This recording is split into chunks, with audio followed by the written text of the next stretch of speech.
अस्सलाम वालेकुम तमाम देखने और सुनने वाले नाज़रीन को आज की इस वीडियो में खुश आमदीद कहते हैं।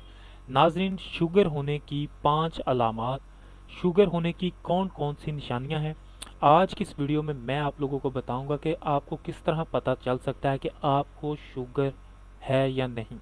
तो वीडियो को आगे बढ़ाते हैं, मगर इससे पहले आप लोगों से गुजारिश है कि जिन्होंने अभी तक हमारे चैनल को सब्सक्राइब नहीं किया, प्लीज़ जल्दी से हमारे चैनल को सब्सक्राइब कर लें ताकि मज़ीद आने वाली वीडियो आप लोगों तक बर वक्त पहुँच सके। तो चलिए वीडियो को शुरू करते हैं।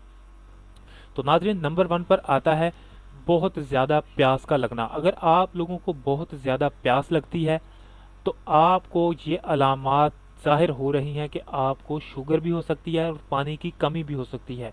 मगर इसके साथ साथ अगर आप लोगों को जो है मेयार मामूल से ज़्यादा पेशाब आता है, यूरिन आता है, तो ये भी शुगर की अलामात समझा जाता है कि आपको मामूल से ज़्यादा पेशाब आए तो वो शुगर के अलामात समझा जाता है।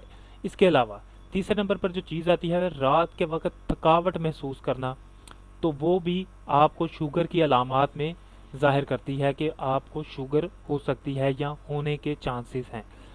और आप इस थकावट को हल्के में ना लें, इसको चेकअप लाजमी करवा दें। इसके अलावा अगर आप लोग बहुत ज़्यादा कमज़ोर महसूस करते हैं, अपने जिस्म में किसी चीज़ की कमी को महसूस करते हैं, तो ये वाली अलामत भी शुगर के दायरे में समझी जाती है। अगर आपको इस तरह की कोई सिम्टम्स नज़र आएँ तो वो भी शुगर में शामिल हैं।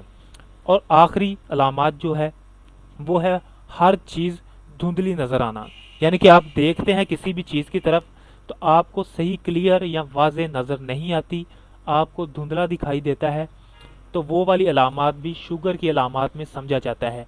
याद रखें, इनमें से 2 या 3 अलामत एट अ टाइम यानी कि एक ही दफ़ा आपको होंगी, तब वो शुगर की अलामत में शामिल होंगी। नहीं तो आम मामूल में कोई ना कोई बीमारी तो इंसान को आती जाती रहती है। तो दोस्तों, अगर ये वीडियो आप लोगों को अच्छी लगी हो तो वीडियो को लाइक और शेयर ज़रूर कीजिएगा।